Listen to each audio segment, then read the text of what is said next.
Um, Now we're going to talk about people. People can be redeemed too. So again, just like the Sabbath rest applies to living things, it applies to people, and it applies to animals and land, so does redeeming. It applies to, and dedicating, it applies to things. Well, dedication can apply to a lot of things, but redeeming can apply to living things as well. Not just land, but people. Let me read this to you, and we're almost done reading, okay? Now Yahweh spoke to Moshe, saying, Speak to the children of Israel, and say to them, When a man consecrates by a vow certain persons to Yahweh, according to your valuation, if your valuation is of a male, from 20 years old and up to 60 years old, then your valuation shall be 50. And I'm going to skip down here because I'm going to cover that next. If a male, then your valuation is okay. Okay, so we'll cover that next. But just let's keep in mind vows, there's a cost related to a vow. And so we can look at Luke 21:15, and it talks about Paul in the New Testament, all right? There was 4 guys that had taken a vow, and they had to go through a process of getting their hair cut and shaved and go to the temple, and there was offerings and sacrifices that took place. And they said, Paul, why don't you show that you believe in Yahweh's ways and you believe that his Torah is valid for today? You can go in by doing what the Torah says, and you can pay for their expenses. So I don't know that necessarily he was paying to redeem them from a vow. It could be, but he was, at least for, if nothing else, he was paying for the expenses related to the vow, okay? And then there was also Hannah and Eli and Samuel. So Hannah was childless, right? She was barren, and she wanted to have a child. And so she said, because from what I've read, this is how these vows kind of went in that day. He just said, Father, if you will do this for me, then I will do this for you. I will give this to you. I will make a bargain with you, if you will. And so Hannah did that with her son. She said, if you will grant me a son, I will give him to you. I will consecrate, I will dedicate him to you forever. And so, and there was other examples of that in scripture. We're not going to get into all that. That's what was done. And that's actually somewhat biblical, but you got to hold up to your end of the bargain, because the scripture is very clear that if you dedicate something to the Father, then you don't take it back. You can if you pay the redemption price, and that's what is being set here.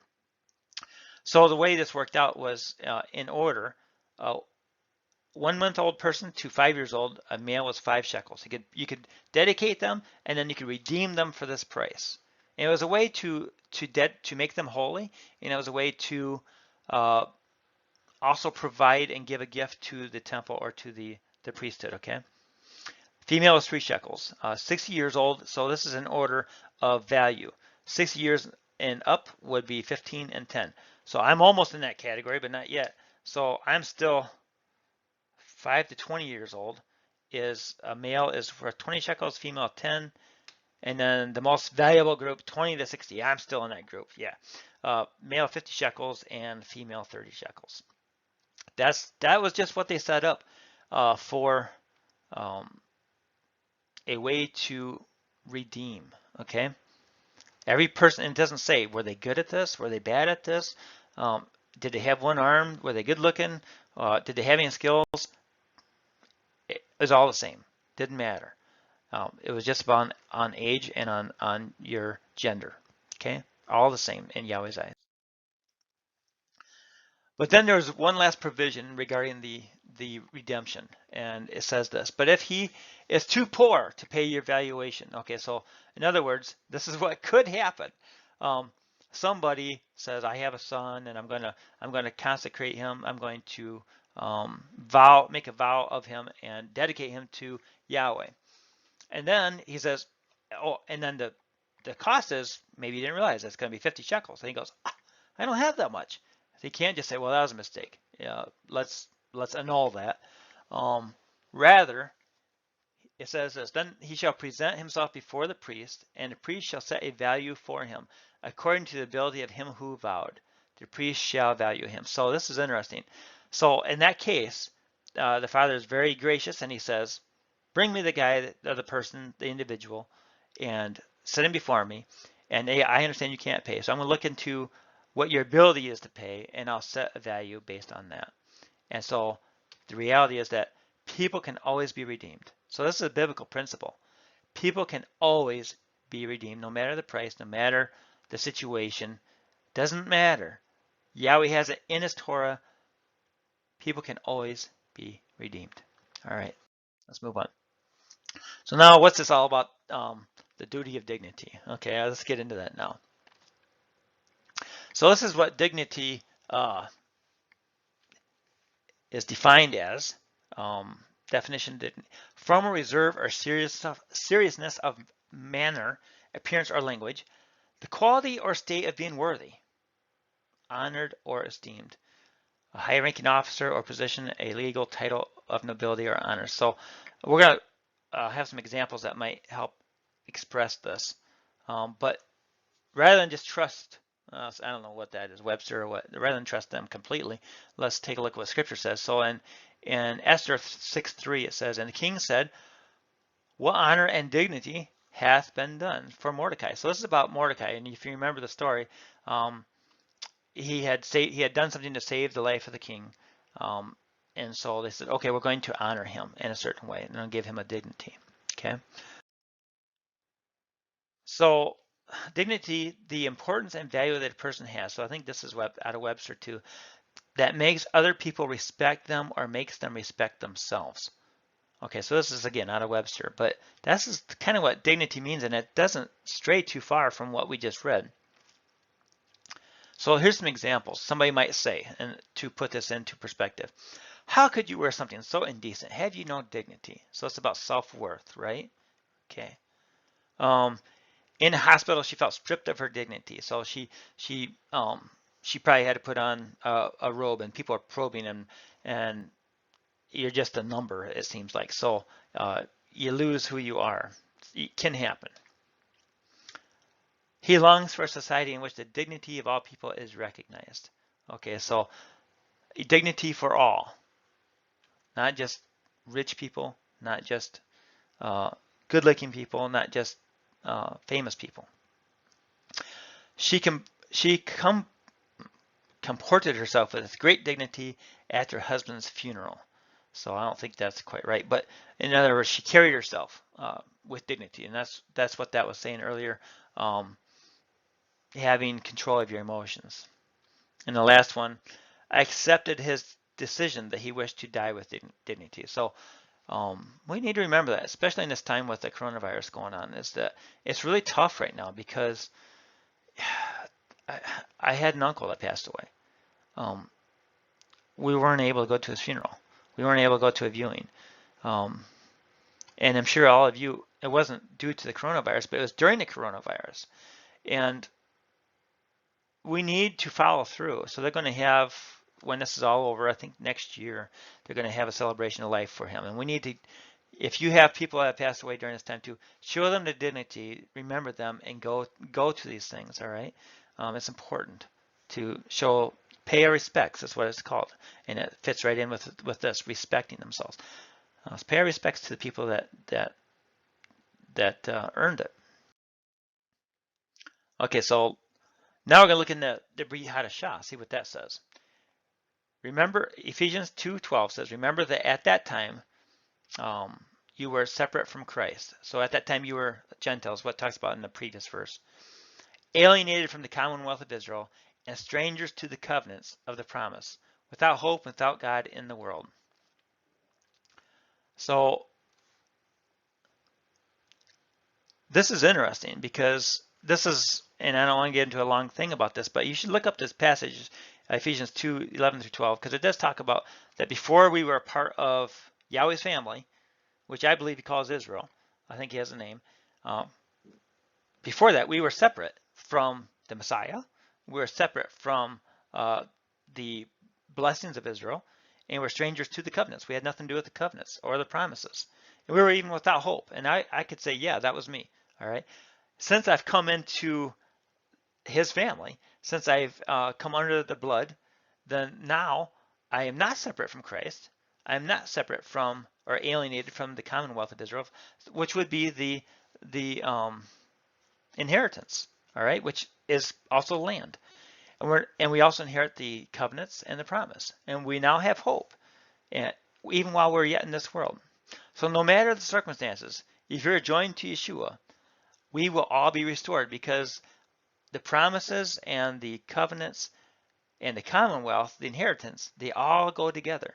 So if the land will be restored, it's a picture that we will also be restored. It's all tied together. And if I were to say, we go from also, I showed a moving van there, but they say that you never will see a U-Haul truck behind a hearse, which is true, because we're not going to haul earthly things into the heavenly place. But something of greater worth than that, our soul, our spirit will ascend there, and there will be. Then we get to play with our treasures in heaven, and all the stuff here on earth, even that wonderful F-250, is going to be pointless in His eyes, or to us even. So this is something that talks about dignity. Psalm 139:14. I praise you, for I am fearfully and wonderfully made. Marvelous are your works, and I know this very well. Fearfully and wonderfully made. And yes, I take issue with this, because the world says that we're a blob, that we were a mistake, that we just pulled ourselves up out of the slime. But Yeshua says we were created out of the earth, that we are created in His image. So He couldn't make us better than Him. The best thing He could possibly do is make us like Him. I mean, that's a real. That's like they say, the greatest compliment is to be the greatest flattery is to give someone a. I don't even remember the story now, but the point is that He made us like Him, and the world wants to say no, we're nothing like Him. We're more like a blob. So accidental evolution versus purposeful creation. That's the difference there. So this is why the world struggles with dignity and self-worth. We read about those things, right? Self-respect. The world says no purpose, and Yahweh says we have an eternal purpose. The world says earth made you. No, excuse me. The world says that we were a violation to nature. Right now, there's a lot of talk about the earth would be better off if we weren't here and just let it go back to nature, right? That's behind a lot of stuff, a lot of the green movement stuff. And some of that's good and some of that's bad, and we have to watch it. Anything that says that there's too many people, no. Father will tell us when there's too many people. I don't need somebody else to tell me that. Earth was made for us. We're told in the garden that we're to be stewards of the earth and everything on it, the animal kingdom. Okay, we're put into a garden. What happens in a garden? You take care of it. There's a garden keeper, right? Yeshua was restored in His new body into a garden, and we will be in a garden as well. So we are not an accident. We are stewards, and we are not violating nature. Let me get this straight. I want to make this clear. This earth was created for us. This was created for us, and we should enjoy it. The world says life is short. What's the point? Live it up, because there is no afterlife. No, Yahweh says life is eternal. The decisions you make today affect how eternity will affects your eternity. Okay, so totally different message. So we are fearfully and wonderfully made. Let's never forget that. We should live our life in accordance. Okay, duty. Now, how does duty play into this? Well, let's define it first. Okay, so it's Strong's Hebrew 1697 Davah, and it means speech, utterance, words, business, occupation, or acts. So it's related to talking and related to speak. I thought that was interesting. Duty is related to speaking. Well, let's look what Ecclesiastes says, and this is the word here, Davah. Let us hear the conclusion of the whole matter. So we're hearing, fear God and keep His commandments, which were spoken and written, right? For this is the whole duty of man. So duty is related to commandments. It's related to speech, because the commandments were spoken. And this is the wisest man that's ever lived. This is what he came up with after he reviewed all of life. He said, this is the whole conclusion. We just fear the Lord and keep his commandments. Just like he said early on when we were talking, right after he laid it all out, he said, keep my statutes and my judgments. Okay, so we're talking about duty right now. Okay, so this is my lovely bride, and I love this picture. She doesn't know what's in this right now, but she's, I don't know, 21 years old, 22 years old or something like that. And this is in our trailer, and this is our newborn son, Devin. And I show you this because, and the reason I love this picture is because in those eyes, right there, you see commitment. You see a lot of joy, a lot of love, but what you see there is commitment. She is saying, in her eyes, I can see it. She's saying, I am in this forever. All of the dirty diapers, all the sickness, all the frustration with teenagers, all the ball games, all the meals I have to make, all the diapers I have to wash, because yeah, we did wash diapers. I'm in it. I'm committed forever. And she's she's doing it, and she's blowing me away with her level of commitment. And yeah, I love her a lot. So, but I can see that in her eyes, is that she's embracing that duty. She knows what her duty is. She's looked forward to it her whole life, and she's going to live it out, and she has, without complaining. She amazes me all the time. Conversely, this is how I picture my duty. Okay, so not long after this, we ended up we moved into town in Sturgis, and we had a couple of children by now. And I was going to work one morning, and as I went out the back door to go out to the truck and get in the car to go to work, a bat flew over my head while I was still inside. Flew over my head. It's like, what in the world? Scared me for sure. And so my first reaction was, whew, I'm outside. It's a good thing. Whew, I don't want nothing to do with that. And I was heading for the truck. And then it hit me. It's like, oh, you know, my duty is to take care of my family, and I can't let them deal with this. I can't let them get frightened and scared. So I went back in and took a little while, but I found that bat, and the intruder was cast out. So that's my job. That's my duty. And I lived up to it. And so that's just a picture that I have of men and women. We have duties. We have things. Children, we all have duties that we have that are given to us, that are for us to do and perform. Okay? We're going to look at this a little more. So in Greek, it's opholo, and it means to owe. This is interesting. To owe, to be in debt. Now,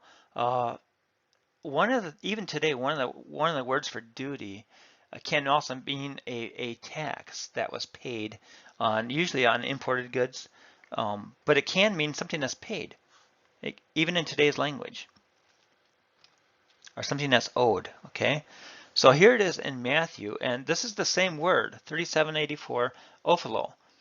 And he would not, but went and cast him into prison till he should pay the debt, till he should pay the duty. So this is interesting. So we're going to go with this terminology just a little bit to help us understand this. It can mean, duty can mean, and this is out of Webster, fulfillment of an obligation. So my wife has an obligation to raise the children as a mother would. I do my part. My part's more fun, I think, than her part was. But it can also, to fulfill an obligation, my part is to watch out for my family and protect them, provide for them, okay? And among other things, teach them a lot of things. But I know for me, I wanted to be sure that I didn't leave anything on the table. I wanted to give my very all, and I can stand back today and say that I did. And I did my duty, and I wish I could have done it better, but I did the best that I could, okay? Now I'm doing it with my grandchildren and love it. So from the word obligation, we get the word obliged. Now we don't hear this word very often anymore, but you hear it in old films and stuff, obliged, okay? And it means it's used to thank someone and say that you are grateful.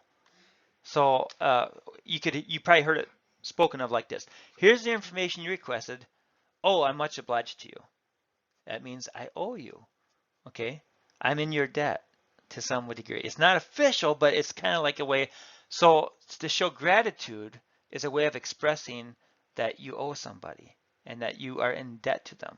Interesting thought. Okay, so I'm going to look at this in light of the Brit Hadashah, faith and duty.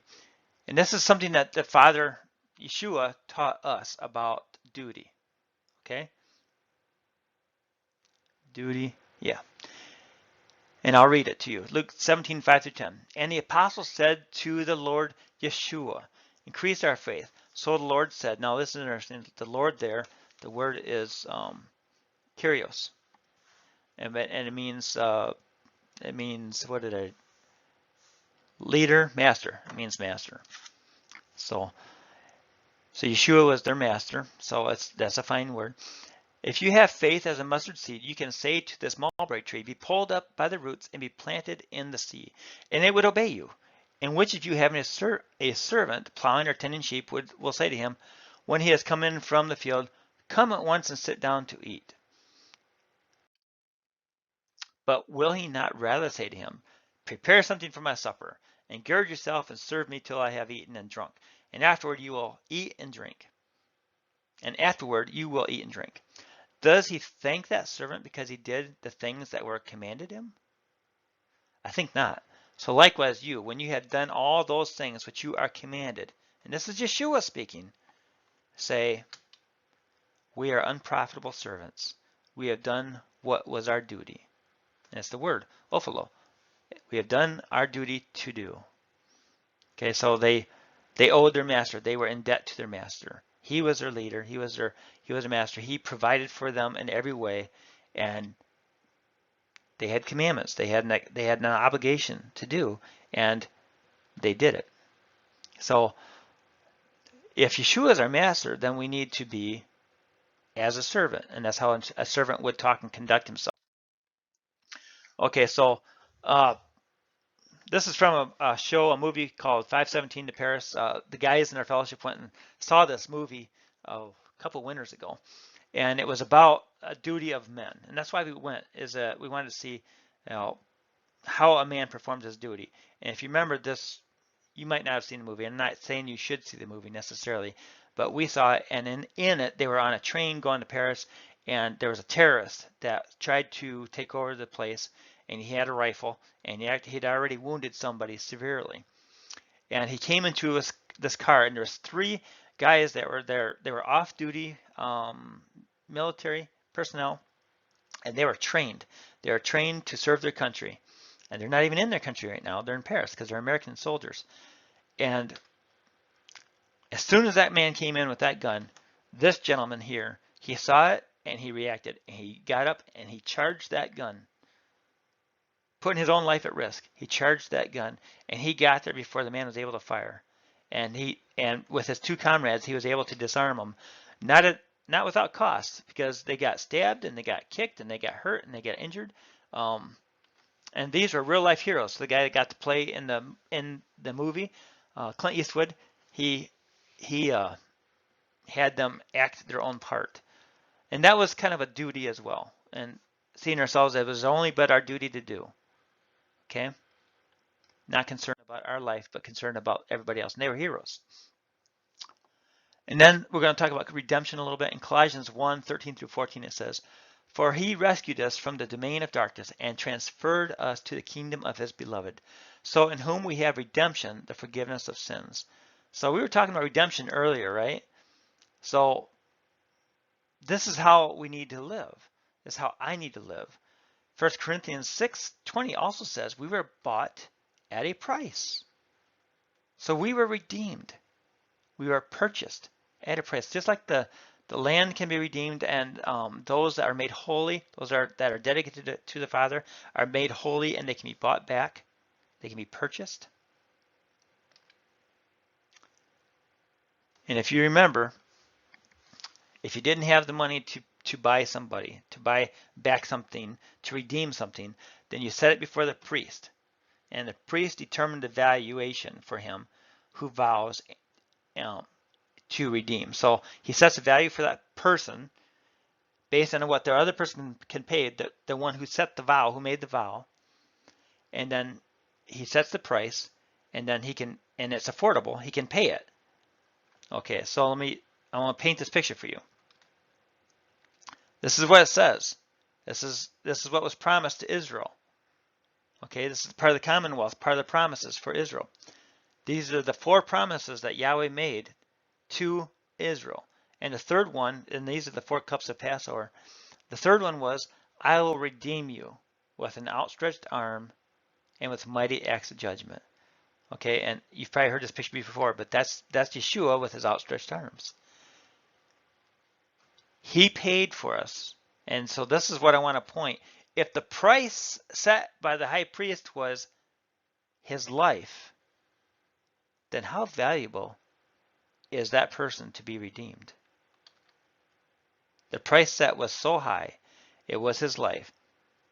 That is your valuation, and that's my valuation.